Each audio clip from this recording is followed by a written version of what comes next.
Bueno, como hablábamos, entonces, en la clase de hoy nosotros vamos a ver todos los trastornos de los hábitos, ¿sí? Vamos a hablar desde el hábito normal a cómo son hábitos anormales o patológicos. Eh, y también en una segunda parte de la clase vamos a ver el trastorno obsesivo compulsivo y trastorno de estrés postraumático. Y con eso terminamos de ver todo el programa de la materia, ¿sí? Con eso la materia culmina con su programa y cronograma. Así que, bueno, creo que son buenas noticias en un punto. Creo que nos vamos a extrañar en otro punto, pero bueno, con esto terminaríamos por completo el programa. Así que si les parece, les voy a compartir la presentación de hoy.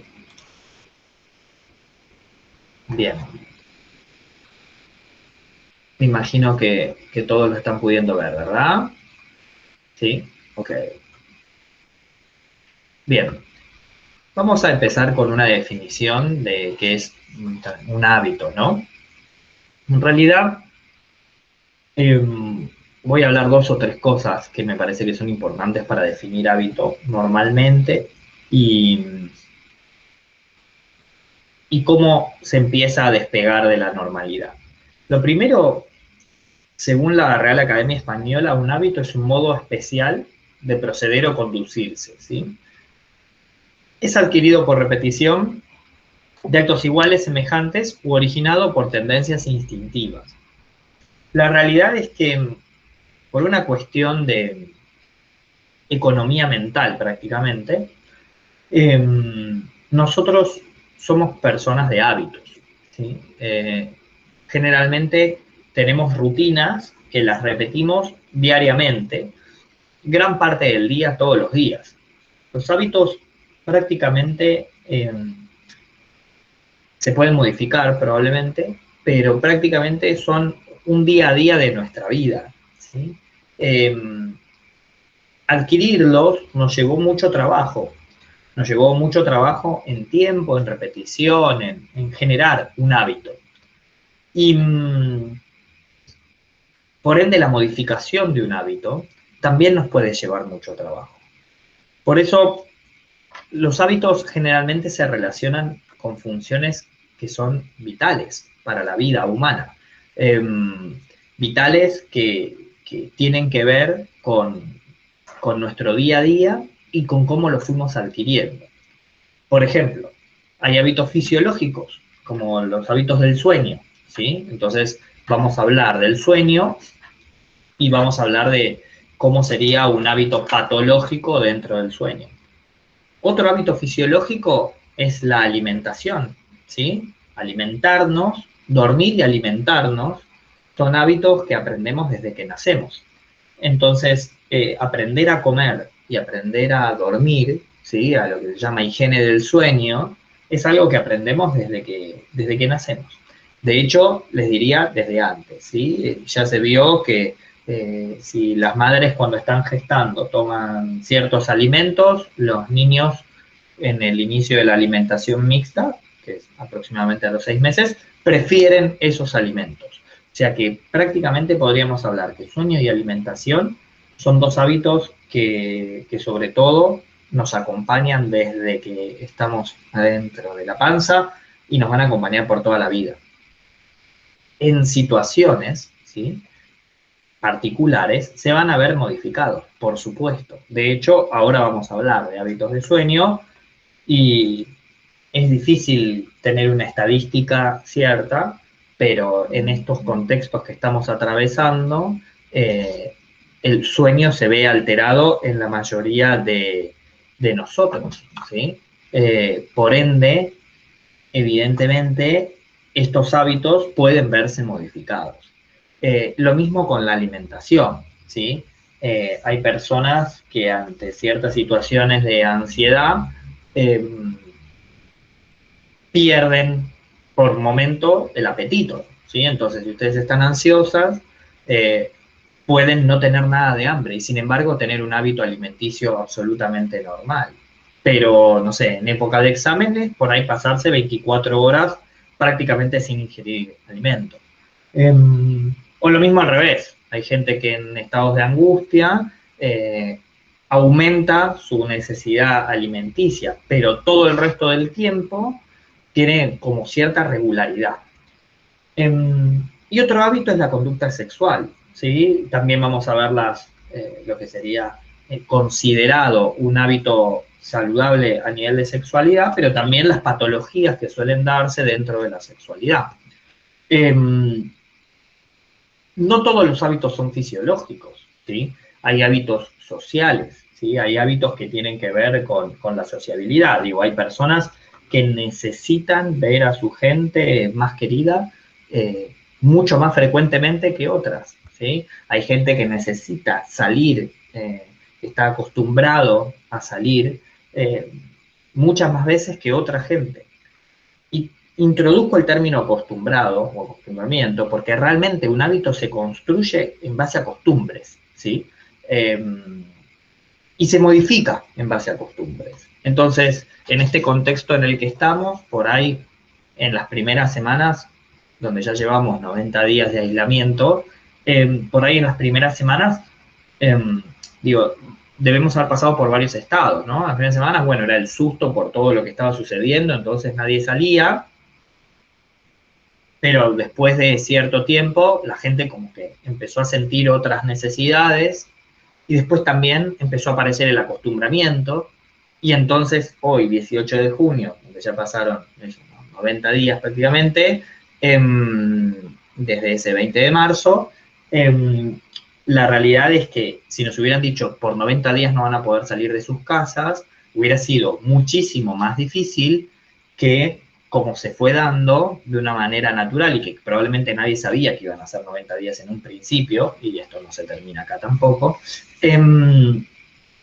por lo menos hasta el 28 de junio todavía hay aislamiento social obligatorio, por lo menos en AMBA.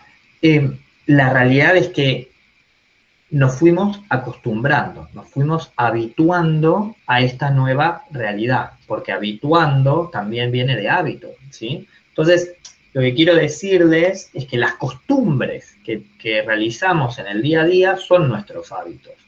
Y que hablaba de economía mental porque nosotros estamos tomando decisiones, muchas decisiones, todo el tiempo. En los hábitos nos resulta más fácil no decidir. Digo, hay personas que se acuestan más o menos siempre a la misma hora en contextos normales, entiéndase que este no es un contexto regular de la vida de ninguno de nosotros, pese a que nos habituamos, no es un contexto regular. Entonces, digo, yo ya sé que más o menos entre las 11 y las 12 de la noche, o entre las 11 y la 1, un día de semana, me duermo. Y mi cuerpo está preparado para eso, no tengo que tomar ninguna decisión. Como lo mismo los horarios de comida, ¿sí? Como lo mismo los horarios de despertada. Y ustedes que eligen el turno mañana para la facultad, probablemente se hayan habituado que de lunes a viernes se levantan entre las 6 y las 7 de la mañana como tarde para iniciar su día. Y probablemente personas que o no trabajan o eligen otros turnos de la facultad se habituaron a levantarse más tarde, ¿sí? Por ende, insisto, tiene que ver con una cuestión de costumbre y por una cuestión de cómo uno va también decidiendo no tomar todo el tiempo todas las decisiones. Entonces el hábito nos lleva por un camino. ¿Hasta acá vamos claros? ¿Sí? Esto es hábitos normales, ¿sí? Alimentación, cómo comemos, cómo nos vinculamos con la comida, lo aprendemos, como les decía, desde la panza, prácticamente, ¿sí? Nuestra manera de vincularnos con el alimento. Y lo mismo con el sueño, y se cree, digo, que la sexualidad más tenida de genitalidad específicamente, también es un hábito que se va aprendiendo a lo largo de la vida, ¿no? Y nuestro vínculo con la sexualidad específicamente. Y vamos a empezar a hablar de sueño en esta mañana lluviosa. Para hablar de sueño, lo primero que tengo que decirles es que existen varias fases del sueño, ¿sí? Que el soñar tal cual lo conocemos, no es en todas las fases, ¿sí? Hay 4 fases del sueño que son no REM, ¿sí? Fases donde no soñamos, pero donde nos vamos relajando y donde vamos entrando en ese sueño profundo. Y hay una fase REM, ¿sí? Que es las siglas del movimiento rápido de órbitas o de ojos, en realidad en inglés, el Rapid Eye Movement, donde se da lo que se llama un sueño paradojal. ¿Por qué? Porque el cerebro en ese momento está activo como en la vigilia, a nivel de ondas cerebrales, y porque el cuerpo a nivel físico está en su punto máximo de relajación. Entonces se da un cerebro completamente activo, pero un cuerpo completamente relajado.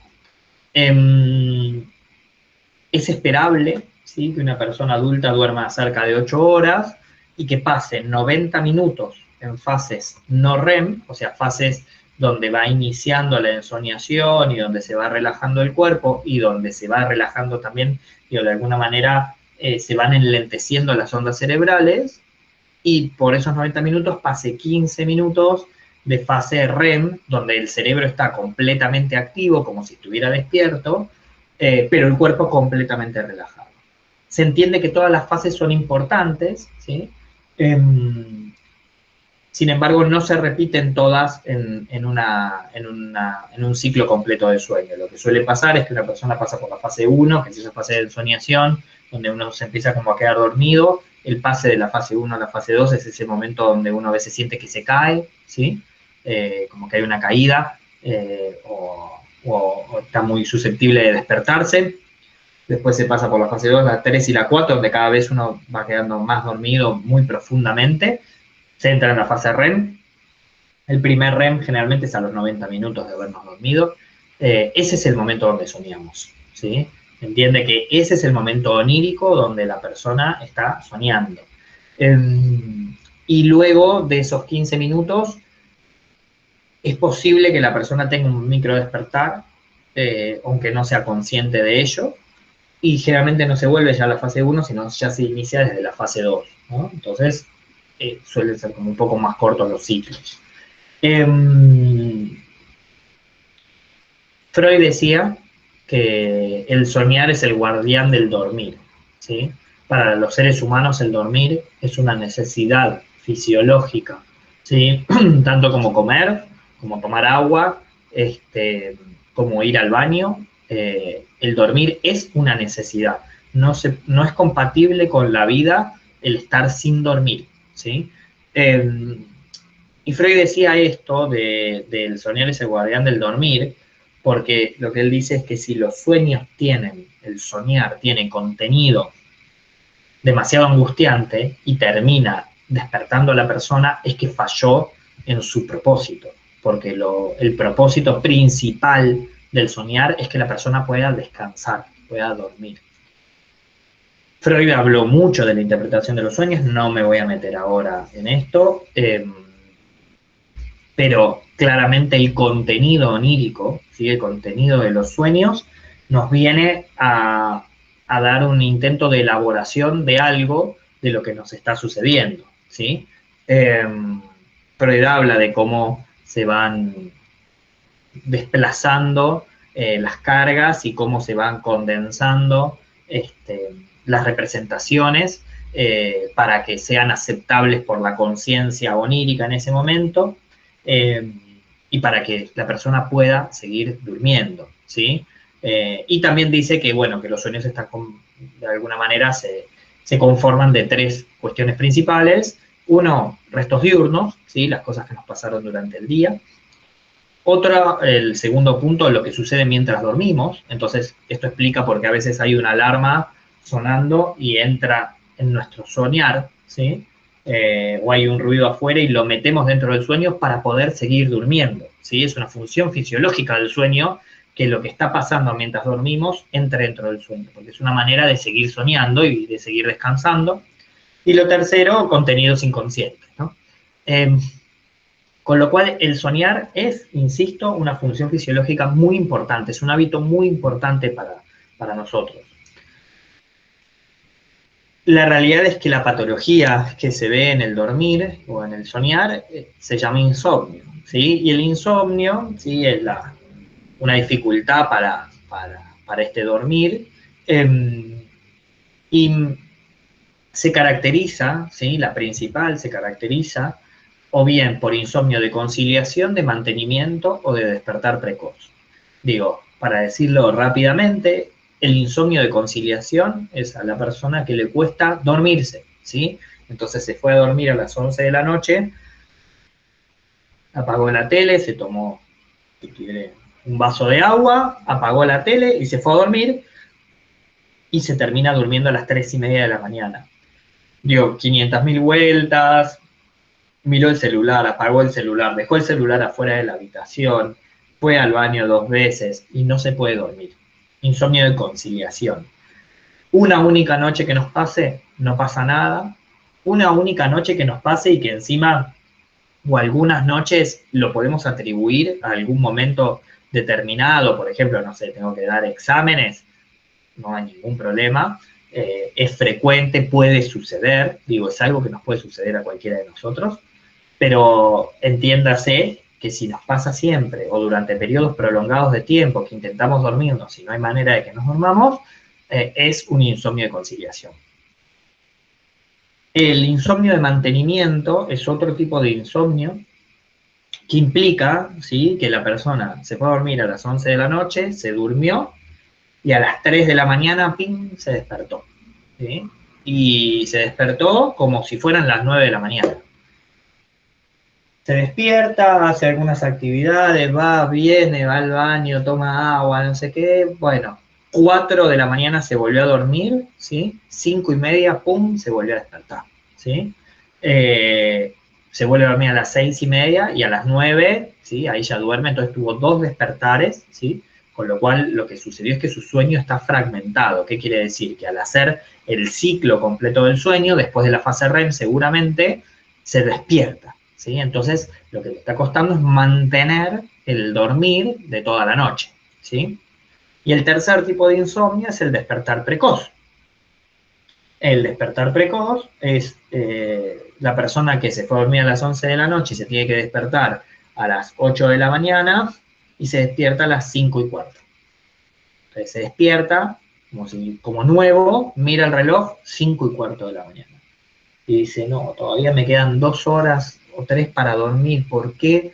Y ya está, no se puede volver a dormir más, ¿sí? Y le pasa un día, le pasa 2, le pasa varios días. Lo que se ve es que hay personas que tienen más tendencia al insomnio, ¿sí? Y que en ciertos contextos específicos hay aumento de casos. Entonces, digo, como les decía cuando preparaba esta clase semanas anteriores, digo, hablar de insomnio en este contexto donde nos suceden muchas cosas a nivel psíquico, ¿sí? Desde el aislamiento hasta extrañar a los seres queridos o extrañar los abrazos, hasta la incertidumbre sobre la vida y la muerte, ¿no? Los contenidos de muerte que uno está asimilando todo el tiempo. Digo, todo el tiempo estamos hablando de cuántos casos hubo y cuántos muertos hubo. Digo, no es frecuente que nosotros hablemos tanto de muerte, ¿sí? Y estamos todo el tiempo hablando de cuestiones mortíferas, más un virus que es mortal, más el extrañar, más todo esto, y claramente está recontra aumentada la incidencia de trastornos del sueño, ¿sí? Porque eso es lo otro. Fíjense cómo hay personas donde igual el sueño no se les afecta en nada, ¿sí? Pero hay muchas personas donde el sueño realmente es fácilmente modificable, ¿sí? Donde, bueno, cualquier cosa que los pone ansiosos, ¡pum!, el sueño se afecta, ¿sí? Entonces, digo, hablar en este contexto de insomnio, bueno, la verdad que si ninguna de ustedes tuvo al menos una noche de insomnio, permítanme felicitarlas con creces, ¿sí? Casi que si me dijera que no tuvo ni una sola noche ni de insomnio de conciliación, de mantenimiento, de despertar precoz, si no tuvo ni una sola noche, casi que les diría que no rindan el jueves que viene, que tienen aprobada la materia. A ese nivel me la jugaría. No te pasó, ¿no? Claro, me imagino. Bueno, muy bien. Sí, me imagino. Porque estuviste aislada, que llegaste a La Pampa, seguro que no te pasó ni una, pero ni una noche, ¿eh? No, me imagino. Muy bien. El otro trastorno del sueño que podemos encontrar es la hipersomnia, ¿sí? Que es el incremento de número de horas de sueño. Hay personas que dicen, no, es que estoy como todo el día dormido, ¿sí? Estoy como todo el día dormido y duermo, ¿sí? Y hay hipersomnia diurna, ¿sí? Gente que por ahí se levantó a las 9 de la mañana y se mandó a dormir una siesta a las 12 del mediodía antes de almorzar y se levantó a las 6 de la tarde, ¿sí? Y eso también es una alteración del sueño, es una alteración del hábito del sueño.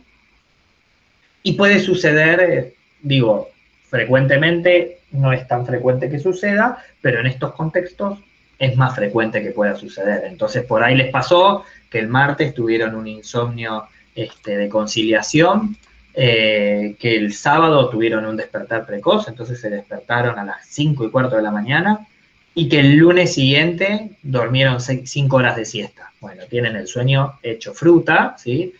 Pero creo que obedece al contexto que están viviendo. Y después hay alteraciones cualitativas del sueño, como son las pesadillas recurrentes, terrores nocturnos, ¿sí? O el sonambulismo, entre otras, ¿sí? Esas son alteraciones cualitativas o del contenido del soñar, ¿sí? Pero bueno, la realidad es que es poco frecuente, no nulo, pero es poco frecuente que las alteraciones del sueño se den como alteraciones primarias. ¿Qué quiero decir con esto?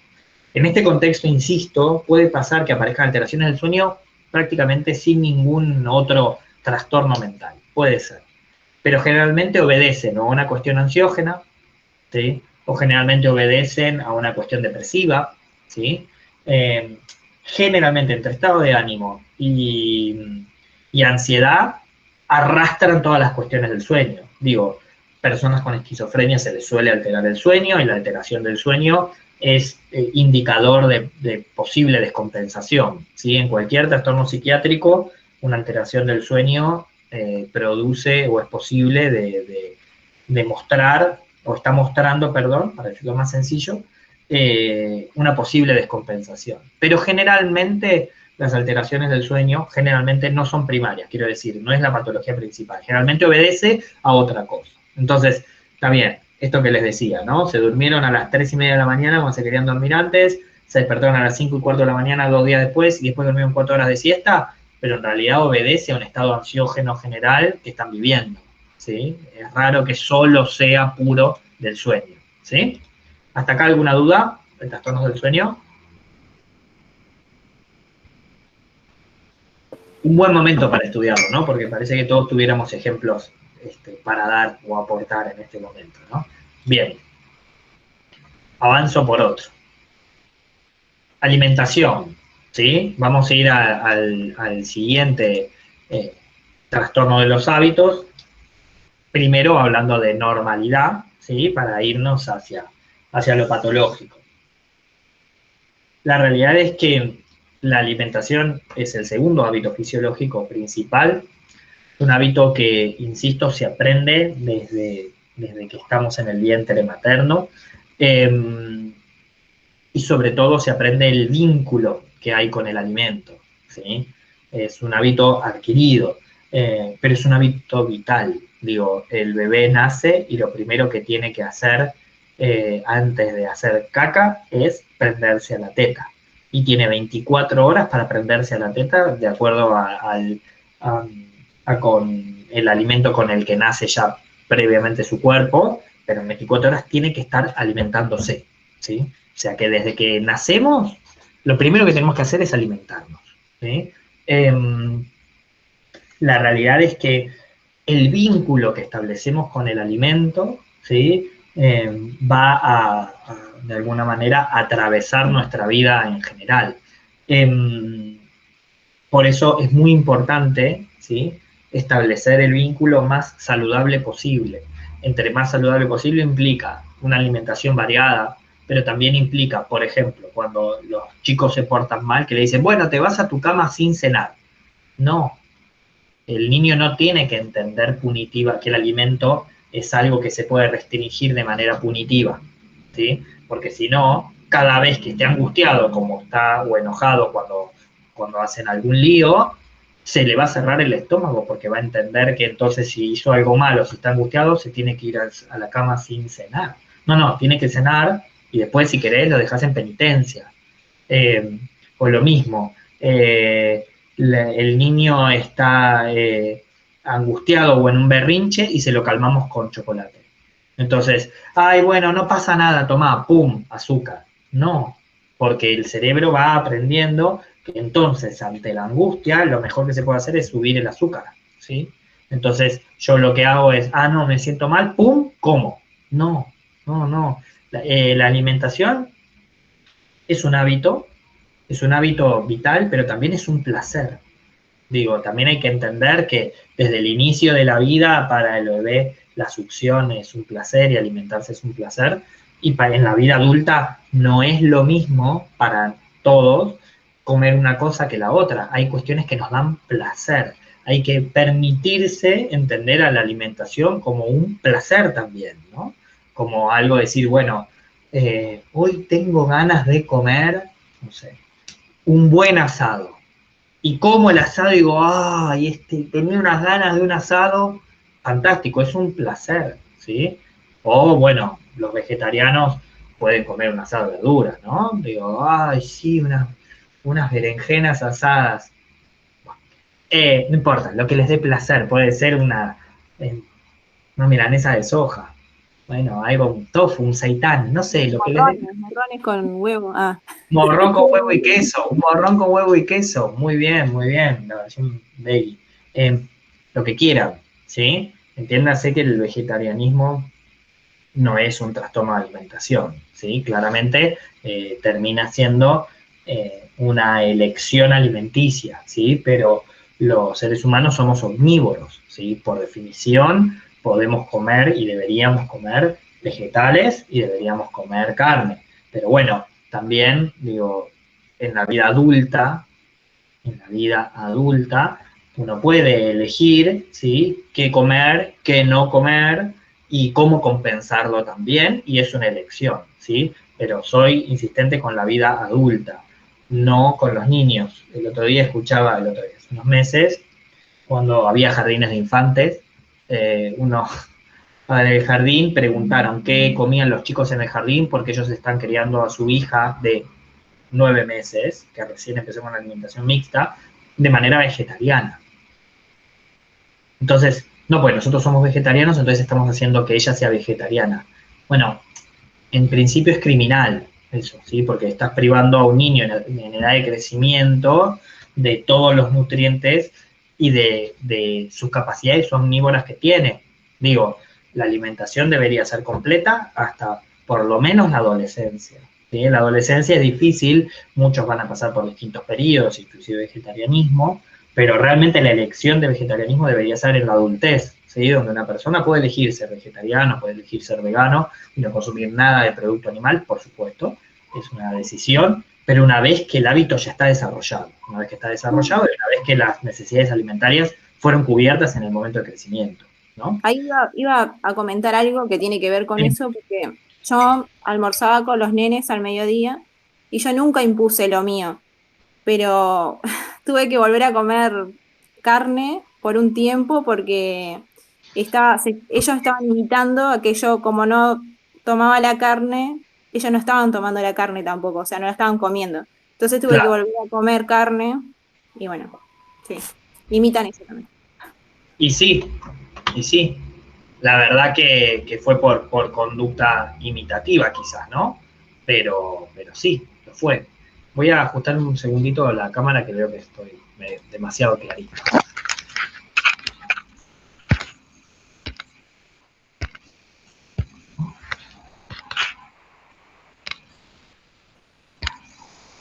Bien, a ver ahí cómo nos va. Me fui para el otro extremo, ¿no? Un segundo.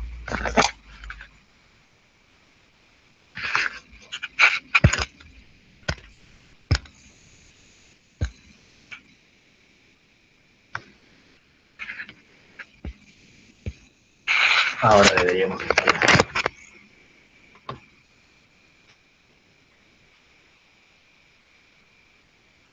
Bien. Bueno. Bien, ahí va. Claro, es interesante porque de acuerdo a tu profesión te tocó, de alguna manera, ser parte de los ejemplos miméticos, ¿sí? Del mimetismo, de la imitación que tienen los niños. Entonces es difícil, ¿no? Porque, claro, vos no tomabas la carne y ellos tampoco. Digo, es complicado, ¿no? Es complicado. Bien. Entonces, fomentemos siempre hábitos saludables de alimentación. No usemos la alimentación ni como manera punitiva ni como manera premiativa. Digo, por lo menos en los niños. El adulto después, de repente a Keila le llegó un chipá volando. Estamos hablando de alimentación y veo que a Keila le cae un chipá en el aire, muy bien, dando un buen ejemplo de una alimentación saludable, ¿no? Estábamos hablando de eso y veo que a Keila viene volando un chipá con un tenedor que le hace así, hola, soy tu alimentación saludable, tal vez quieras comerme. Y bueno, y ella, cual Pac-Man, un juego nuevo, algo nuevito, hizo, y fue buenísimo. Justo interesante hablando de alimentación. No, pará, no era un chipá, era una mandarina. Se y un poco llegó volando, sí. Se vio como un chipá, pero bueno, está bien. Fue genial la cara, de repente fue como... Sí, fue como, hola, ¿qué haces aquí, señora mandarina? Bueno, ¿cómo no? Sí, ¿me estás pidiendo que te coma? Sí, claro. ¿Ah? Y como un Paco ahí hizo.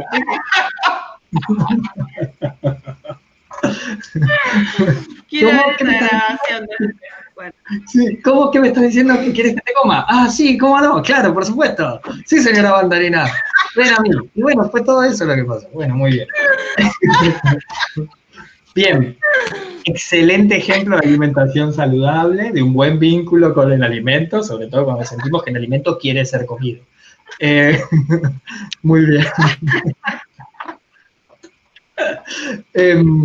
Dios. Insisto, decía, fomentemos entonces esto, ¿no? Que haya hábitos saludables de alimentación y buenos vínculos, ¿sí? Y ahora me voy a meter ya con lo más patológico, que empezamos con los trastornos de alimentación, porque así como debería haber un vínculo saludable con el alimento, también debería haber un vínculo saludable con el peso corporal, ¿sí? Debería haber un vínculo saludable con nuestro propio peso corporal, desde la adolescencia en adelante, ¿sí? Digo, esto de, ay, te ves un poco gordito, te ves un poco gordito, la verdad que deberíamos omitirlo de nuestro lenguaje.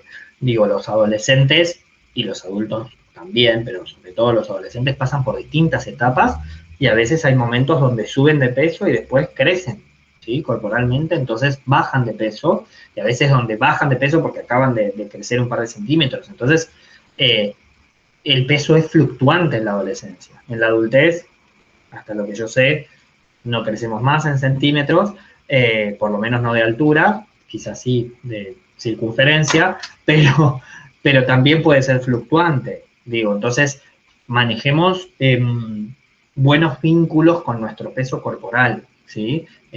Aceptemos y quizás tomemos decisiones, pero tengamos un buen vínculo con eso también, porque digo, hay mucha presión social que siento que un poco en esta época cada vez menos, siento que hace 10 años era voraz, era infinitamente peor, pero bueno, hay mucha presión social sobre los estándares de belleza y de que nada tienen que ver con los estándares de salud. Entonces, tratemos de tener un buen vínculo también con el peso corporal, porque ahora vamos a hablar justamente de los trastornos, específicamente de alimentación. Por definición vamos a ver la anorexia y bulimia, ¿sí? Y les voy a presentar dos cuadros que son comórbidos, o sea, dos cuadros que muchas veces se dan juntos en un momento uno o en un momento otro, pero que tienen ciertas distinciones, ¿sí?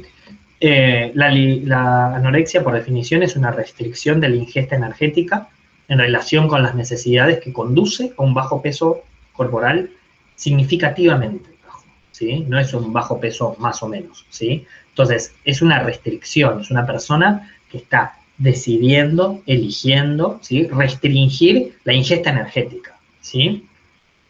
Generalmente está asociado a un miedo intenso a ganar peso o a engordar, o a un comportamiento persistente que interfiere con el aumento de peso, ¿sí?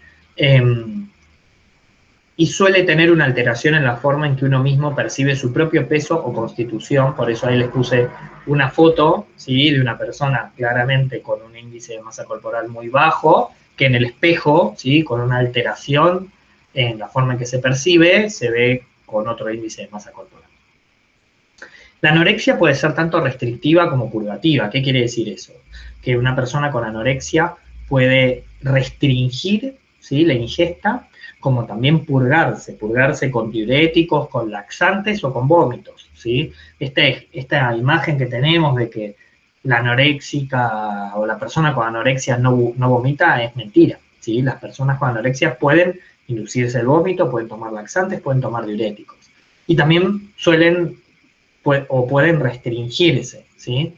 La anorexia puede ser una enfermedad muy, muy grave que puede terminar llevando a la muerte, ¿sí? Piensen en este cuadro, ¿sí? Una persona con anorexia está todo el día, gran parte del día, pensando en calorías. Está pensando en cuánto ingiere y en cuánto gasta, ¿sí? Sabe perfectamente que una porción de pizza tiene 231 calorías, ¿sí? Si es mozzarella, sabe perfectamente que un café con leche tiene 195 calorías, sabe perfectamente las calorías de una manzana, sabe perfectamente cómo lograr que el balance entre consumido, entre cuánto ingiere de calorías y cuánto consume de calorías, siempre le dé bajo, ¿sí? Entonces, de repente, hace la vez que hace calor y se pone abrigo y va por el sol, porque sabe que transpirando, ¿sí? Esa pérdida de agua hace que baje calorías. Los ves o las ves o les ves haciendo actividad física, entonces no toman el ascensor porque sabe que si sube los 8 pisos por escalera, consume X cantidad de calorías. La persona con anorexia tiene hambre. Es mentira que las personas con anorexia no tienen hambre. Tiene hambre.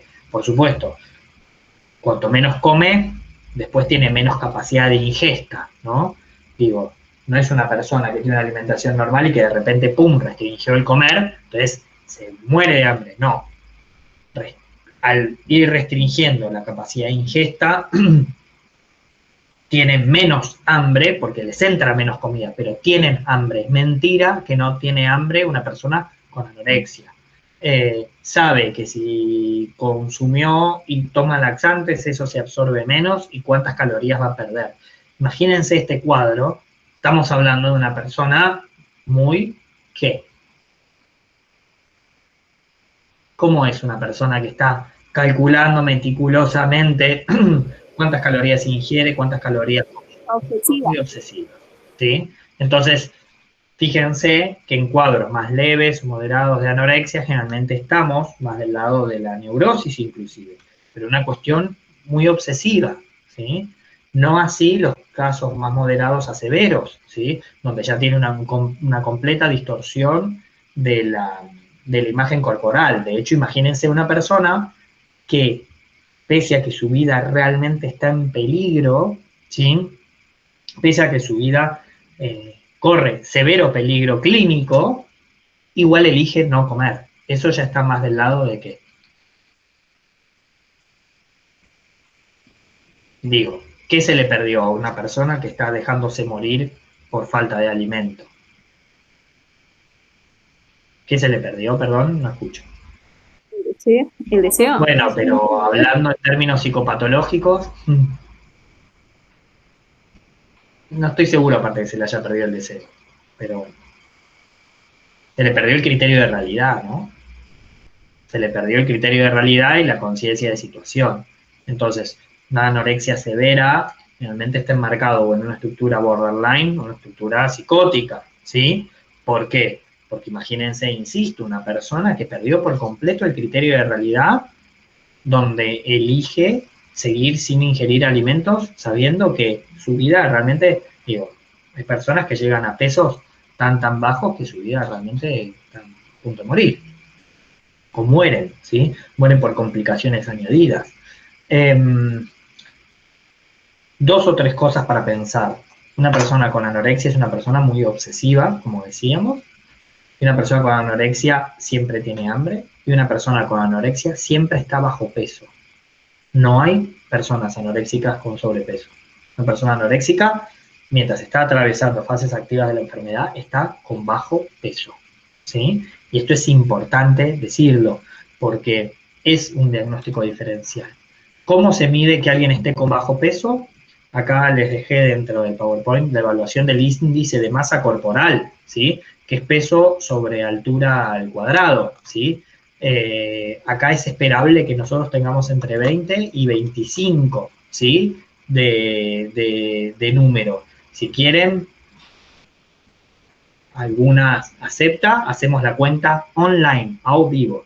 Si no, me inmolo yo. Arranco yo si quieren y no hay ningún problema.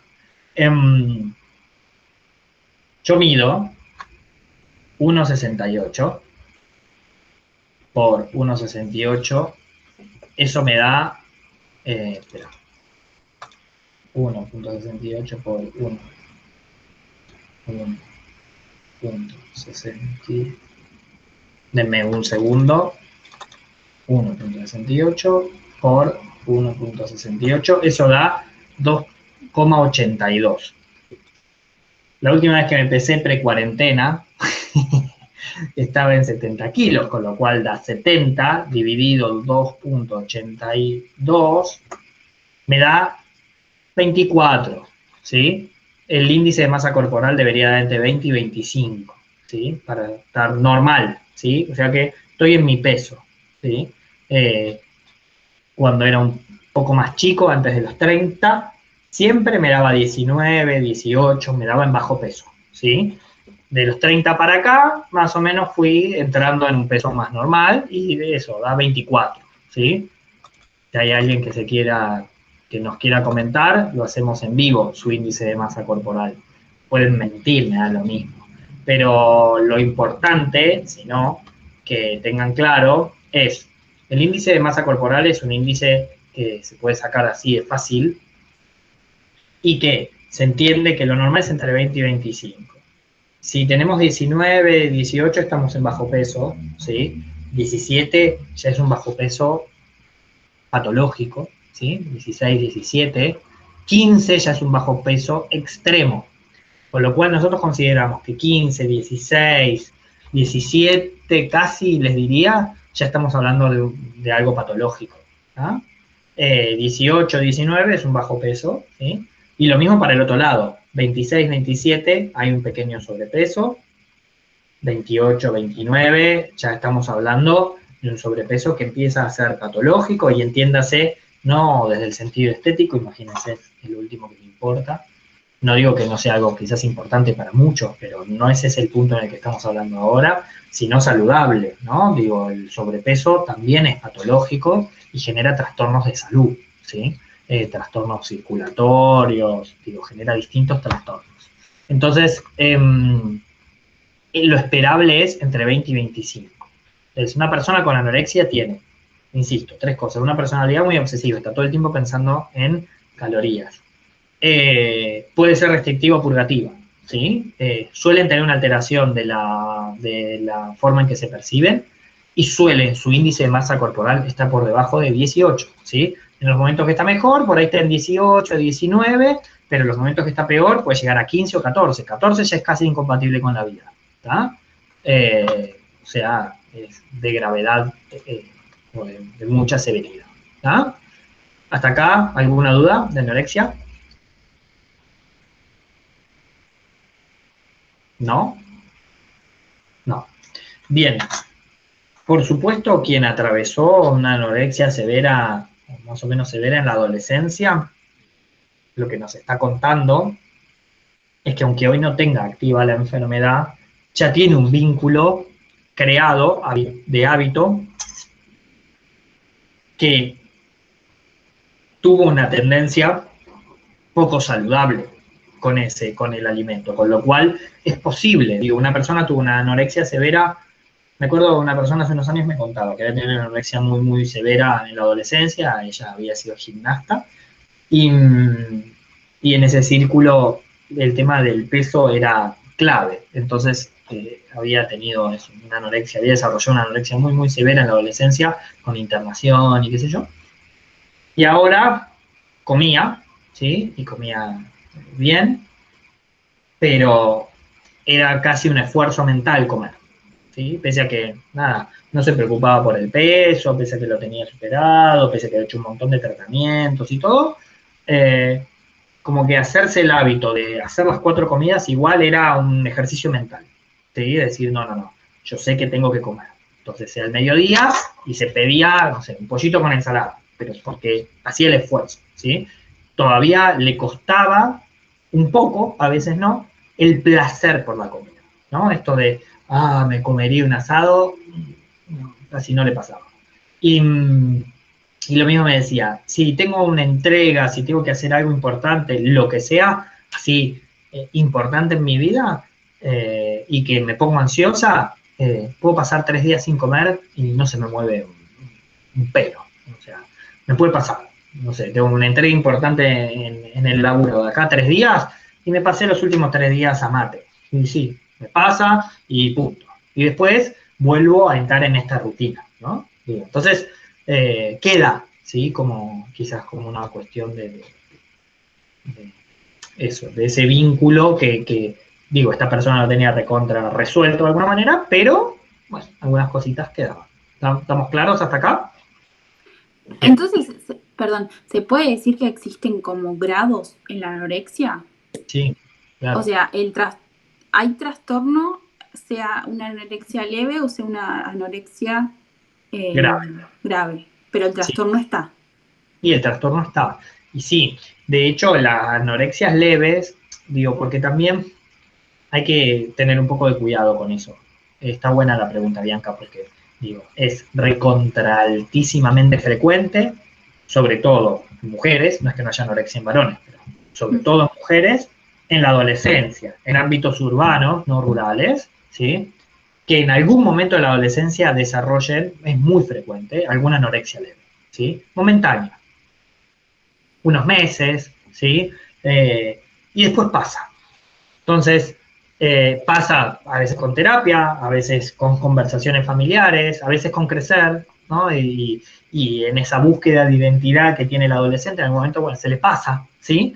Entonces, digo, las anorexias más leves, creo que un buen punto a evaluar es el tiempo. Digo, bueno, ¿cuánto tiempo estuvo así?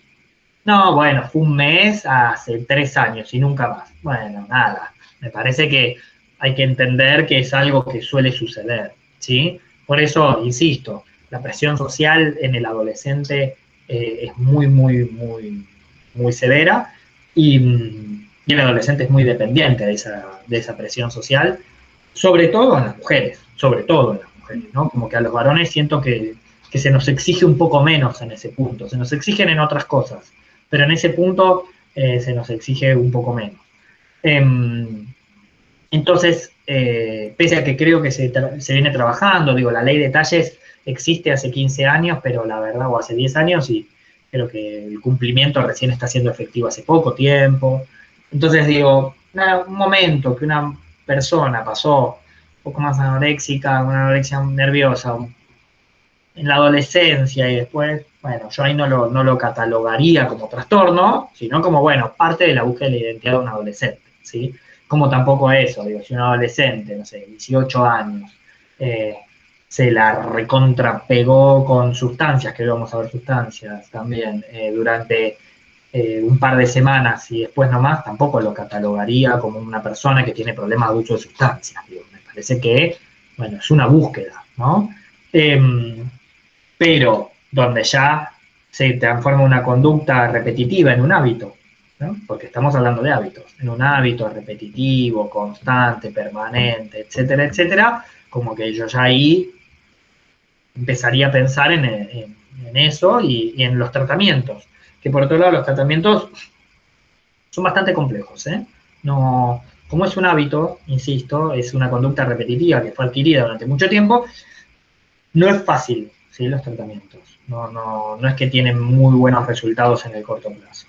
Generalmente llevan tiempo, ¿sí? Llevan tiempo porque hay que reaprender el hábito, el vínculo con el alimento, la angustia de lo que le está pasando, digo, llevan tiempo, ¿sí? ¿Respondí, Bianca, a eso? Sí, gracias. Bien. ¿Alguna pregunta más de anorexia? ¿No? ¿Avanzo? Bien. Insisto, el índice de masa corporal, cada uno de ustedes se lo puede hacer en un cuadernito y va a ver dónde está en este momento, ¿no? Si quieren, pueden no querer, hacer todo bien también. Bien. Esperen que perdí el... Ahí está. Bulimia. Bulimia. Para que una persona se la pueda diagnosticar con bulimia, implica, no sé si van notando cómo le fui poniendo en cada, como es una clase larguísima, en cada slide le fui clavando fotitos alusivas, ¿no? Generalmente implica que haya episodios recurrentes de atracones, ¿sí? ¿Qué es un atracón? ¿Sí? Es una ingestión en un periodo determinado de tiempo, ¿sí? De una cantidad de alimento que es claramente superior a lo que la mayoría de las personas ingerirían. Entonces, de repente agarró, pum, y se llevó, como les mostré la foto, se llevó la pizza al baño y se clavó la pizza entera, ¿sí? El segundo punto importante del atracón es que hay una sensación de falta de control sobre lo que se ingiere, ¿sí? Entonces, es frecuente que las personas con bulimia tengan estos atracones, ¿sí? Y que después del atracón vengan comportamientos compensatorios, ¿sí? Que son inapropiados y que son recurrentes para evitar ese aumento de peso que produciría lo que ingirió. Como el vómito autoprovocado, el uso incorrecto de laxantes, diuréticos, otros medicamentos, o el ayuno o el ejercicio excesivo. Entonces, se despertó a las 2 de la mañana, pum, se clavó la pizza entera, y después a las 2:30 fue, vomitó, se clavó un laxante y un diurético, se pasó yendo al baño, y a las 6 de la mañana se tomó, o a las 7, 1 litro de agua y salió a correr 1 hora y media. Entonces, fíjense que es como episódicamente mucho más ruidoso, ¿no? Como mucho más desorganizado, si se quiere. No es que está todo el día machacando con las calorías, ¿sí? De repente tiene un atracón y de repente toda la conducta compensatoria del atracón, ¿sí? ¿A qué estructura más les hace pensar la bulimia?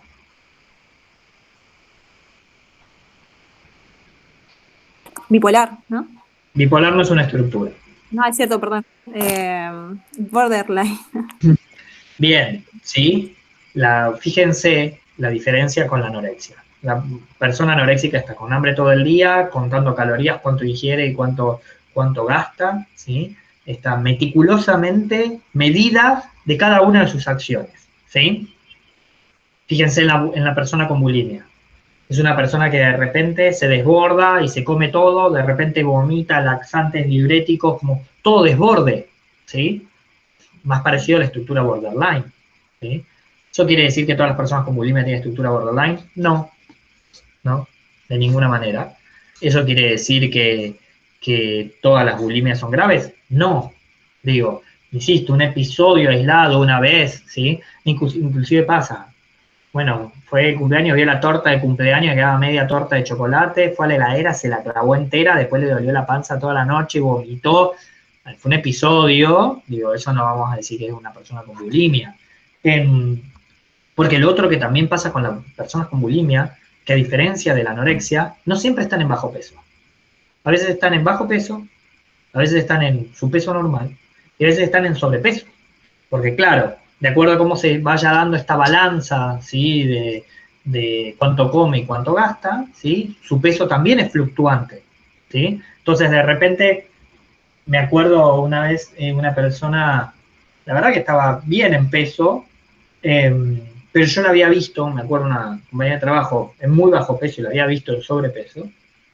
Me dice, no, Nico, pasa que, bueno, vos por ahí, no sé si te diste cuenta, pasa que yo tengo un trastorno de alimentación. Y lo primero que me dijo es, me ves así medio gordita, que de hecho ni es un término que utilice, ni me parece que hubiera aplicado para ella, pero tengo un trastorno de alimentación.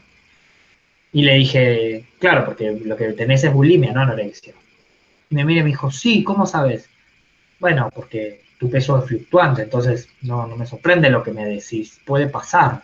Sí, puede pasar. ¿Y cómo estás? No, hoy estoy re bien, hace 3 años que hago tratamiento, me vengo manteniendo en este peso, como re bien, pero pasó de muy flaca a exceso de peso, a volver en su peso, ¿sí? Fíjense cómo, y después me dijo, sí, yo en el grupo que voy, tengo los lunes grupo para bulimia y los miércoles para trastorno borderline de la personalidad, para estructura borderline. Entonces hago los dos, hago el lunes bulimia, los miércoles TBT, y si la mayoría vamos a los dos grupos. O sea que claramente más en sintonía con lo que les estoy diciendo. Muchas de las personas con bulimia tienen una estructura borderline de base, ¿sí? Eso no quiere decir que todas. Y de hecho, vuelvo un segundo para atrás para que piensen. No todas las personas con anorexia son restrictivas. También hay purgativas. Digo, porque una persona vomite no quiere decir que sea bulímica. ¿Tá? Porque digo, una persona con anorexia también puede vomitar. ¿Sí? También puede tener conductas purgativas. Quizás lo que lo define más como bulimia son 2 cosas. Primero, la fluctuación del peso. 2 o 3. Segundo, la pérdida de control, tanto en la ingesta como en la purgación. ¿Sí? Y tercero, como esta cuestión de desborde, ¿sí? Como que, pero ¿por qué se comió una pizza entera? ¿Por qué después vomitó? ¿Y por qué, viste? Como que todo termina siendo mucho. Insisto, muchas personas pasan de anorexia a bulimia o de bulimia a anorexia, ¿sí? Son patologías altamente comórbidas entre sí, ¿sí? Hay, por supuesto, personas que solo tienen bulimia, personas que solo tienen anorexia, pero la realidad es que muchas personas pasan por periodos más con anorexia y periodos más con bulimia, ¿sí? Los casos leves, más dentro de la neurosis, leve a moderado, moderado más dentro de la estructura borderline, ¿sí? Los casos más severos, inclusive se ve a veces hasta estructura psicótica de fondo, ¿sí? Puede pasar. Y lo último para hablar de bulimia, se hizo un estudio de correlación de bulimias más severas con abuso sexual infantil.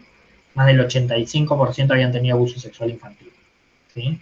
Entonces, muchas veces esta cuestión de vínculo tan ruidoso con la comida, en realidad está atrás de un abuso sexual infantil que se está procesando en la adolescencia, ¿sí? De esta manera, ¿no? Se manifiesta de esta manera.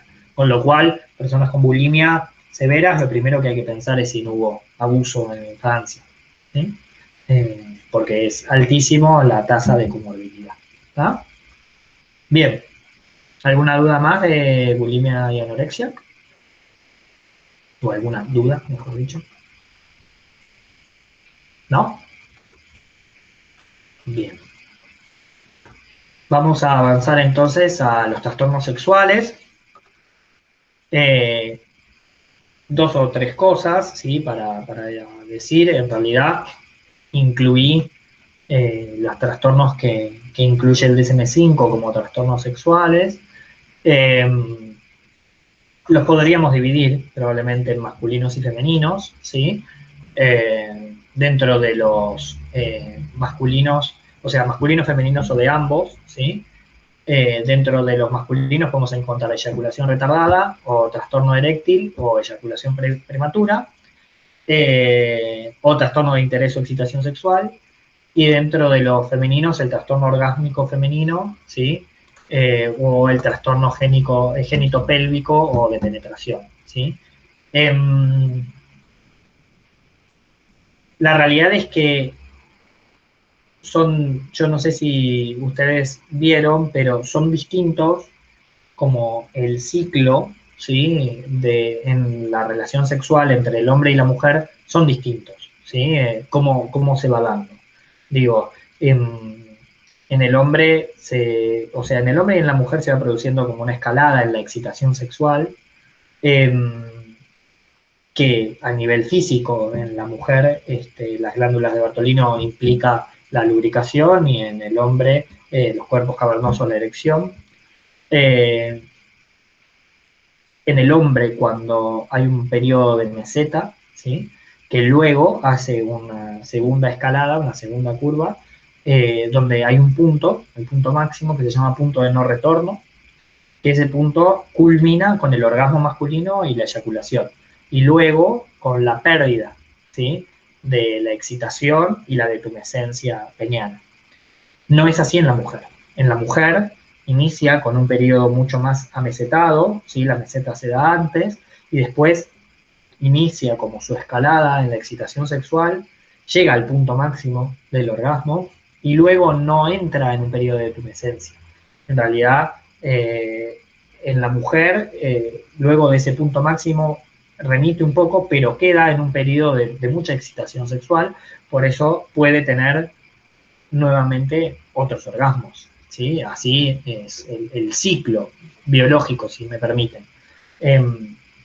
Por supuesto, la sexualidad, al igual que el sueño o inclusive la alimentación, como todo lo que fuimos viendo, está íntimamente relacionado con lo psicológico, ¿sí? Por eso, pensando en este ciclo, ¿sí?, es que se pueden dar los trastornos tanto en la mujer como en el hombre. En el hombre, uno de los motivos de consulta es lo que se llama eyaculación retardada o retardo de eyaculación, que lo que se ve es hombres que no llegan al orgasmo y a la eyaculación. Muchas veces esto se da secundario a una cuestión psicofarmacológica, ¿sí? Hay, por ejemplo, antidepresivos que generan retardo en la eyaculación, que insisto, son buenos en los hombres que tienen eyaculación prematura, pero en los hombres que no tienen eyaculación prematura, esos antidepresivos terminan siendo un motivo de consulta nuevamente, porque dicen, no, pero me la paso, o sea, tengo sexo, pero no llego al orgasmo hasta los 50 minutos. Y entonces es demasiado el tiempo que me lleva a poder llegar al orgasmo, ya no termina siendo placentero ni para mí o mis parejas, ¿no? Ese es uno de los motivos de consulta. El segundo es el trastorno eréctil, ¿sí?, que es una dificultad para conseguir una erección durante la actividad sexual o para mantener la erección hasta finalizar, ¿sí? Las personas registran como una reducción marcada de la rigidez de la erección. Y acá lo mismo, al igual que como hablábamos con alimentación, a la persona le pasa una vez o en algún periodo, realmente puede ser angustiante, puede ser algo que puede ser hasta elaborado o trabajado en la pareja, pero no necesariamente tiene por qué ser patológico. Acá estamos hablando de personas que registran en gran parte de sus relaciones sexuales que o pierden la erección y no la pueden mantener durante todo el coito sexual, o B, no llegan a conseguir la erección. 90% de los trastornos eréctiles son psicológicos, no biológicos, ¿sí?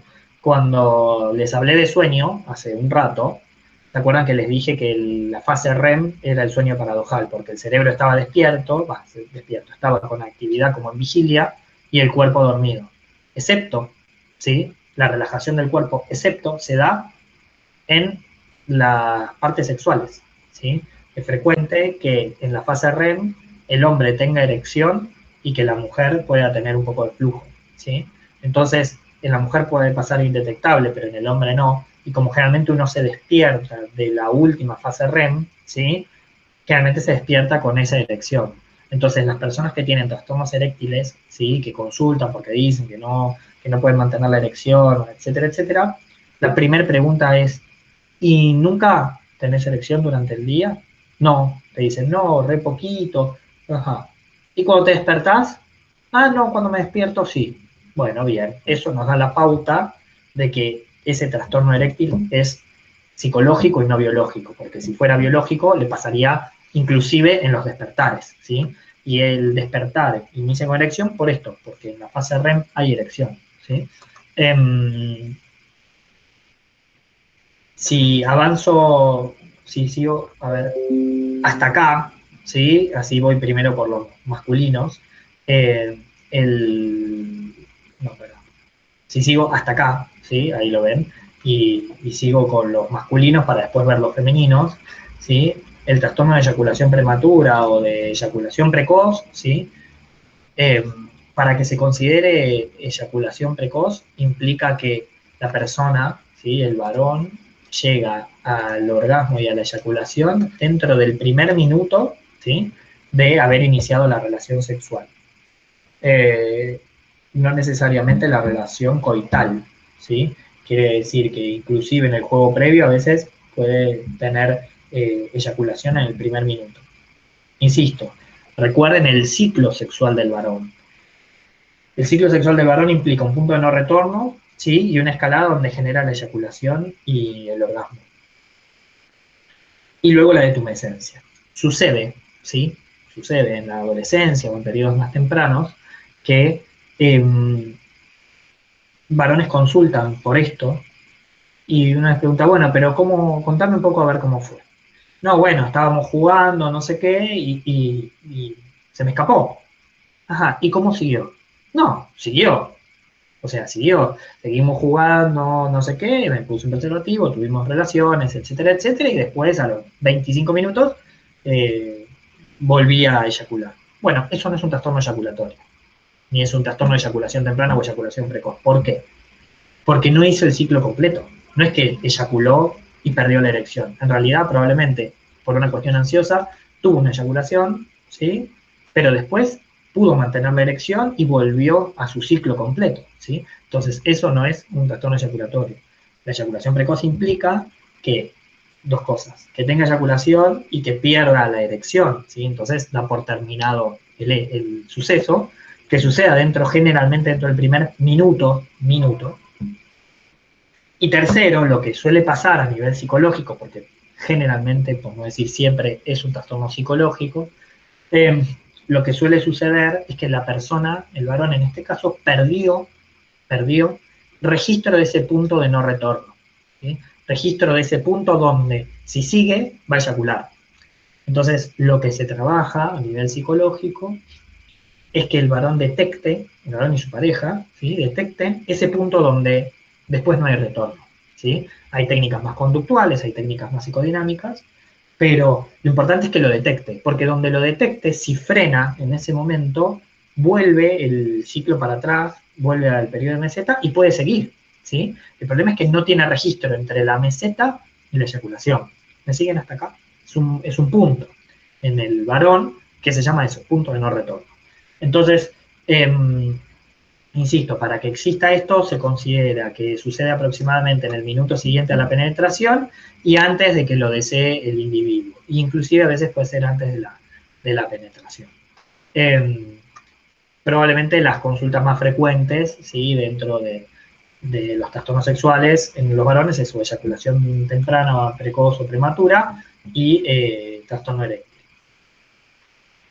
Si vamos a los trastornos que pueden tener o que se considera que tienen ambos géneros, es el trastorno del interés de excitación sexual, que es este, ¿sí? Donde las personas registran, ¿sí? Una marcada pérdida de interés en la sexualidad, ¿sí? Tanto varones como mujeres. Bueno, me salió un poco binaria la clase, pero en realidad sí lo nomenclan los manuales. Creo que se necesitaría nuevos estudios o reescribir algunas cosas para hablar sobre los distintos géneros, ¿no? Pero bueno, está planteado binario porque así fue como lo plantearon los manuales. Esta es una consulta que es frecuente, sobre todo secundario a veces a depresión, a ansiedad, a insomnio, a momentos de aislamiento. Digo, es una consulta frecuente. El interés o la excitación sexual puede deberse o puede modificarse por un montón de razones, ¿sí? Y es una consulta que tanto puede suceder en cualquier género, ¿no? Y que debería ser trabajado, ¿sí? Generalmente la sexualidad muestra sintomáticamente algo que está pasando más silentemente. Entonces, a veces en realidad no es el trastorno sexual, sino que el trastorno sexual lo que está mostrando es otra cosa que está pasando, que si se resuelve, el trastorno sexual es secundario y se resuelve también, ¿no? Si vamos a los trastornos femeninos, ¿sí? o generalmente femeninos. El primero que tenemos es el trastorno orgásmico femenino, ¿sí? Que es un retraso marcado o infrecuencia marcada o ausencia de orgasmo, ¿sí? Es una reducción generalmente marcada de la intensidad de las sensaciones orgásmicas. Acá lo mismo. Primer diagnóstico diferencial que hay que hacer es si a la mujer le pasa, en este caso, solo con ese partener sexual, si le pasó siempre con todos los parteneres sexuales, si le pasa con un otro o si le pasa en soledad también. Porque generalmente lo que suele pasar en este trastorno es que las mujeres refieren que masturbándose no les pasa, que les pasa con un otro, ¿sí? Entonces, ese es el primer diagnóstico diferencial. Digo, si la mujer refiere que masturbándose no le pasa y que le pasa con un otro, bueno, quizás hay que trabajar mucho más de cómo lograr y expresar sus deseos, ¿sí? Si la mujer refiere que le pasa también masturbándose o que le cuesta mucho, bueno, quizás lo que hay que trabajar es cuánto conoce de su propio cuerpo y de su propia exploración. Si todo esto falla, ¿sí? Digo, recontra conoce de sus puntos, de sus espacios, de sus maneras, y pese a eso le sigue pasando, bueno, ahí va a haber que empezar a trabajar ciertas trabas emocionales. Generalmente, estas cuestiones orgásmicas suelen ser emocionales, ¿sí? Siguiendo con, digo, hablamos ya de eyaculación retardada, que es del varón, trastorno eréctil, que es del varón, eyaculación prematura, que es del varón, trastornos del interés sexual, que es de ambos, trastornos del orgasmo femenino, que es femenino, y el último, ¿sí? Es el trastorno de dolor genitopélvico o de penetración. Suele ser una consulta generalmente en la adolescencia, pero inclusive hay mujeres adultas que les pasa, donde al momento de iniciar el coito sexual con penetración, contraen los músculos de la base de la pelvis, generando dolor en el acto sexual. La realidad es que generalmente esa contracción tiene que ver con una cuestión ansiógena, ¿sí? Que suele tratarse psicológicamente. Generalmente, insisto, esa contracción no sucede con otras prácticas sexuales, ¿sí? No sucede con sexo oral, no sucede con masturbación, pero sí con penetración, pero sí con penetración de un otro, ¿sí? Lo primero que se descarta es, bueno, pero si la persona se introduce, no sé, algún tipo de elemento, un consolador, por ejemplo, ¿le pasa? Bueno, generalmente al principio les pasa y parte del trabajo conductual es ese, lograr que logre conociendo su propio cuerpo que no le pase para después lograr que le pase o que no le pase con un otro, y se va a trabajar también emocionalmente a ver qué le está pasando de que ante esa situación de penetración termina contrayendo los músculos. Pero bueno, estas son generalmente las consultas o lo que marcan los manuales de distintos trastornos sexuales, tanto, insisto, femeninos como masculinos. Lamentablemente los manuales lo plantean demasiado binario, pero bueno, también si nos vamos a meter sobre todos los trastornos sexuales que pueden aparecer en todos los géneros, bueno, nos llevaría toda la clase, ¿no? Así que bueno, ¿alguna duda de esto? ¿No? ¿No? ¿Estamos bien? Bien. Bien, lo último que vamos a ver de hábitos, para después poder ver TOC y trastorno de estrés postraumático, ¿sí? Es abuso de sustancias, ¿sí? Aquí voy a ir a decirles dos o tres cosas. Primero, las sustancias hay que clasificarlas de acuerdo al tipo de sustancia que es, ¿sí? Ahí también les dejé algunas fotitos. La realidad es que las sustancias se suelen dividir en tres de acuerdo al efecto que causan en el sistema nervioso central. Hay sustancias excitatorias, como la cocaína o la anfetamina. ¿Se acuerdan que de cocaína hablamos cuando hablamos de manía, ¿sí? Que es el primer diagnóstico diferencial? Y hay sustancias depresoras, ¿sí? Como el alcohol. El alcohol es una sustancia depresora del sistema nervioso central, o las benzodiazepinas, ¿sí? Como el clonazepam, el alprazolam. El alcohol es una sustancia depresora que tiene una primera fase desinhibitoria. Esa fase desinhibitoria, ¿sí? Es porque se deprime el lóbulo frontal, que es quien inhibe los impulsos. Entonces, esa primera fase de desinhibición que produce el alcohol es porque deprime la parte que nos inhibe, entonces nos desinhibimos. Pero el alcohol justamente es una sustancia depresora porque de hecho puede llevar al coma, ¿sí? Puede deprimir de tal manera el sistema nervioso central que puede llevar al coma. Y de hecho, si les preguntara a ustedes si les pasó o si conocen a alguien que en algún momento tuvo un coma alcohólico, probablemente todas me van a decir que sí, o que conocen a alguien o que les pasó a ustedes mismos. Que en algún momento alguien de su círculo tuvieron que llevarlo inconsciente a la casa o al hospital por coma alcohólico. Entonces, quiere decir que encima es una situación bastante frecuente. Recuerden, ¿sí? Las situaciones de conciencia, los estados de conciencia es vigilia, obnubilación, ¿sí? Cuando uno está medio confundido, sopor, ¿sí? Cuando uno ya, esa confusión se impacta en lo motor, estupor, ¿sí? Donde la persona ya está prácticamente dormida y no responde a estímulos, ¿sí? Coma, ¿sí? Obnubilación, sopor, vigilia, obnubilación, sopor, estupor y coma. En el coma ya no responde ni estímulos dolorosos, ¿sí? Entonces uno pellizca y la persona no responde. Esos estados de conciencia el alcohol los recorre rápidamente, digo, y le puede pasar a cualquiera, digo, hoy ustedes a la noche se clavan media botella de whisky y salvo que tengan mucha experiencia en esa bebida y en esa cantidad, probablemente terminen en coma, ¿sí? Coma que en muchos casos puede ser reversible de acuerdo a la cantidad de ingesta. Por eso es importante que lo detecten como depresor del sistema nervioso central. Y desorganizativas, ¿sí? Sustancias que se llaman parapsicóticas, encontramos el ácido lisérgico o el LSD, o la marihuana, ¿sí? La marihuana es un desorganizativo del sistema nervioso central, ¿sí? No es ni un depresor, ni un excitatorio o un desinhibitorio.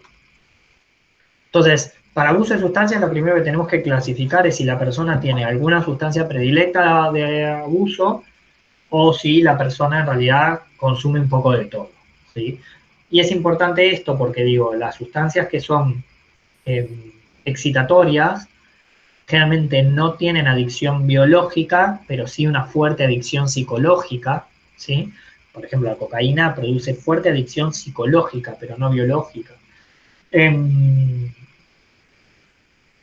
Las sustancias que son depresoras, todas tienen adicción biológica. Entonces, la persona que consume benzodiazepinas, como el prazolam o como clonazepam, de manera de uso habitual, ¿sí? Por ahí se lo recetaron hace 20 años y lo sigue consumiendo, hoy se considera una sustancia de abuso, ya no fue recetado en este momento, ¿sí?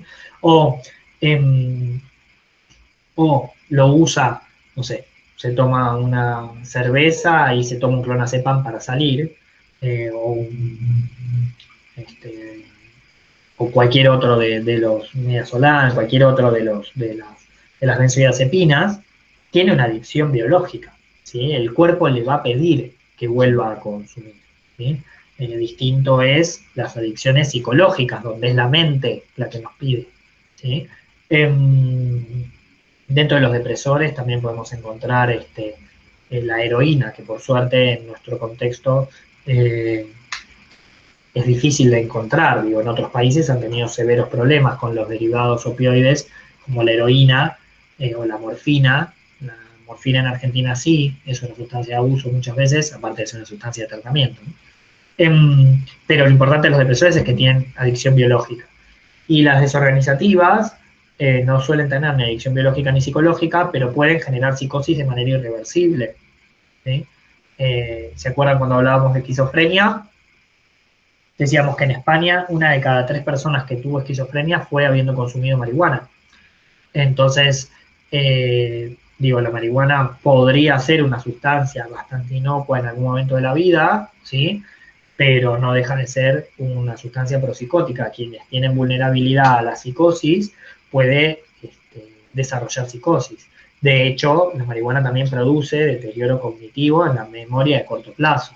Entonces, esto de se fuma un porro todos los días y después es una persona recolgada, que parece que es por el porro de todos los días, no, si suspende el porro, probablemente ese cuelgue lo siga manteniendo durante al menos 10 años. O sea, la marihuana tiene efectos residuales a largo plazo. Por supuesto, ahora también se están descubriendo los efectos beneficiosos y por supuesto podríamos entrar en la discusión de legal o ilegal, permitido o no permitido, si es mejor o peor que el alcohol. No voy a entrar en esa discusión por una cuestión de tiempo, en las clases presenciales sobre eso se basa, ¿sí? La clase de que discutamos esto, pero bueno, hoy no lo vamos a poder hacer, lamentablemente. Pero bueno, lo primero es entender entonces qué tipo de sustancia, y lo segundo, entender una definición de qué es uso, abuso, dependencia y abstinencia, ¿sí? Que es la manera en la que se da el consumo de las sustancias. Lo primero es, para yo decir que alguien está usando de una sustancia, ¿sí? Una sustancia, es una persona que tiene un control de la ingesta y de la finalización del uso de esa sustancia. Entonces, si yo consumo alcohol, ¿sí? Los fines de semana, y logro un estado quizás de embriaguez o de ebriedad, pero finalizo en ese estado de ebriedad y no sigo consumiendo, ni salgo a buscar, ni lo hago todos los días, ni afecta a mi esfera social, laboral, o educativa o familiar, se consideraría uso de una sustancia, ¿sí? Sobre todo porque estamos hablando de una sustancia que es legal, como es el alcohol, ¿sí? Y que estamos hablando de la persona que tiene control del ingesta y de la finalización. Ni salió a manejar habiendo ingerido y sabe en el momento de decir, che, no tomo más, hasta acá llegué. El no tomo más, hasta acá llegué, es justamente lo que determina que uno esté usando una sustancia, no abusando. El siguiente paso es el abuso, ¿sí? El abuso, ¿sí? Implica o bien una pérdida de inicio, o una pérdida de la finalización, o una pérdida del lugar. Entonces, ¿qué quiere decir esto? O bien, me levanto todos los días y me tengo que fumar un porrito, entonces perdí lo que es la elección de iniciar cuándo empezar a consumir una sustancia, porque ya es un hábito de todos los días, ¿sí? O bien, no sé ponerme un freno en la finalización, entonces ya estaba remamado y agarré y fui y me compré un whisky más. ¿Para qué me compré un whisky más? No era necesario. Me pasó una vez, bueno, me pasa siempre que me paso y termino durmiendo en el cordón de la vereda, vomitando, tengo un problema de abuso, ¿sí? Quiere decir que no puedo finalizar el uso. O bien de lugar, ¿sí? No, bueno, antes de entrar a la facu me clavo una cervecita, así entro más relajado. No es el lugar, yo estoy entrando a dar clases o entrando a tomar clases, no tengo que entrar en un estado de consumo de sustancias. Si lo hago cada vez, es que evidentemente perdí noción del momento en que tenía que hacerlo, o lo mismo, ¿no? No, antes de entrar a laburar, pum, me pongo un porrito y arranco re relajado. No, bueno, ya esto es un abuso de la sustancia, porque entrar a laburar implicaría que yo debería tener mis facultades mentales conservadas, ¿sí? La dependencia entre uso y abuso es esta, ¿sí? El control. Pero entre abuso y dependencia no es el inicio o la finalización o el lugar, sino lo que se llama craving o conducta de búsqueda, ¿sí? El craving o la conducta de búsqueda, ¿sí? Implica que la persona se quedó sin, ¿sí? Y sale a buscar. Entonces, por ejemplo, estaba en la casa, se clavó media botella de whisky, se terminó la botella de whisky, ya estaba re borracho, hasta ahí podría ser uso. Si le pasa a menudo, sería abuso. Y 5 de la mañana agarró y dijo, no, tengo que conseguir una cerveza más. ¿Para qué tenés que conseguir una cerveza más? No sé, pum, entonces sale a buscar una cerveza más. Entonces empieza a golpear en los restaurantes que están cerrados, o en los bares, o en los kioscos, dale, vendeme una cerveza, dale. Bien, eso se llama conducta de búsqueda, ¿sí? Y eso ya implica que uno ya es dependiente de una sustancia, ¿sí? Quiere decir que no solo no puedo frenar la finalización, sino que también dependo de esa sustancia, ¿sí? Lo mismo con otras sustancias, ¿no? Digo, la persona agarró, empezó a consumir cocaína solo en la casa o con amigos, se terminó toda la cocaína que había, estaríamos probablemente hablando de abuso, y agarra y dice, che, vamos a buscar un poco más. No, pará, ya está, quedémonos acá, cerremos la puerta, no salgamos más por 2 días. No, vamos, pum, agarra el auto, se va a una villa a buscar más droga. Eso es dependencia, ¿sí? Eso implica ¿sí? Una conducta de craving, ¿sí? Una conducta de búsqueda, ya habiendo consumido y ya habiendo agotado todo lo que había disponible de esa sustancia, ¿sí? Eso ya lo consideraríamos dependencia. Y el siguiente grado, ¿sí? No todas las sustancias tienen abstinencia, ¿sí? No todas las sustancias tienen abstinencia, sobre todo las depresoras sí tienen, sobre todo las sustancias que se consumen de manera habitual pueden tener. Digo, si una persona fuma porro todos los días y deja de fumar súbitamente, probablemente tenga un poquito de síntomas de dependencia, pero no demasiado. Si una persona consume cocaína todos los días y suspende, es probable que tenga síntomas de abstinencia y que pueden ser graves. Pero si una persona consume alcohol todos los días, de manera repetitiva, y hasta la embriaguez, y suspende súbitamente el consumo, va a tener abstinencia y abstinencia muy severa. De hecho, la abstinencia por alcohol se llama delirium tremens, es el síndrome que suele aparecer en la abstinencia por alcohol, que es un trastorno de la conciencia, ¿sí? Que es un síndrome muy, insisto, severo, que termina con alucinaciones visuales verdaderas, ¿sí? Por ejemplo, zoopsias, ven bichos que les caminan, con trastornos de conciencia, con delirios, ¿sí? El delirium tremens es un cuadro muy, muy severo y es la abstinencia por haber suspendido súbitamente el consumo de una sustancia que se venía consumiendo. Con lo cual, la sustancia tiene dos problemas. Cuando se va volviendo abuso, la sustancia no tiene ningún problema. El problema lo tienen las personas, ¿no? Cuando se empieza a dar el abuso con las sustancias, ¿sí? Eso genera un problema en distintas esferas, genera un malestar clínicamente significativo en las distintas esferas, y también un problema cuando se suspende. Digo, si ya la persona tiene abuso y dependencia, cuando se suspende, tampoco se puede suspender de golpe, ¿sí? Va a haber que ir haciendo un retiro. Típico caso es con las benzodiazepinas, ¿sí? La persona tomaba un clonazepam todas las noches para dormir y alguien le dice, che, mirá que no te está haciendo efecto. Bueno, lo suspende y pasa 3 días sin dormir. ¿Por qué? Porque pese a que ya había un acostumbramiento, ese acostumbramiento también produjo una cuestión de dependencia física. Entonces no lo puedes suspender así como así. Hay que ir bajándolo. Bueno, durante una semana, si tomaba uno entero, tiene que tomar 3/4, durante una semana medio, durante una semana un cuarto, y recién después de eso puede dejarlo, ¿sí? Porque ya el cuerpo fue habituado a eso, ¿no? Bien. ¿Alguna duda hasta acá? Pasamos por todo, ¿no? Pasamos por sueño, por alimentación, por sexualidad y por sustancias. Digo, pegamos una recorrida en hábitos zarpada. ¿Bien? ¿Tienen alguna duda? ¿No? Bien. Ahora vamos a arrancar como una segunda parte que es los otros trastornos mentales, trastorno de estrés postraumático y trastorno obsesivo compulsivo. Son 11 menos cuarto. ¿Les parece que paremos 15? Paramos 15 minutos y seguimos a las 11. Nos falta media hora de clase, más o menos. Paramos 15 minutos, tomamos algo. Yo dejo igual la sesión abierta y volvemos en 15 minutos. ¿Está?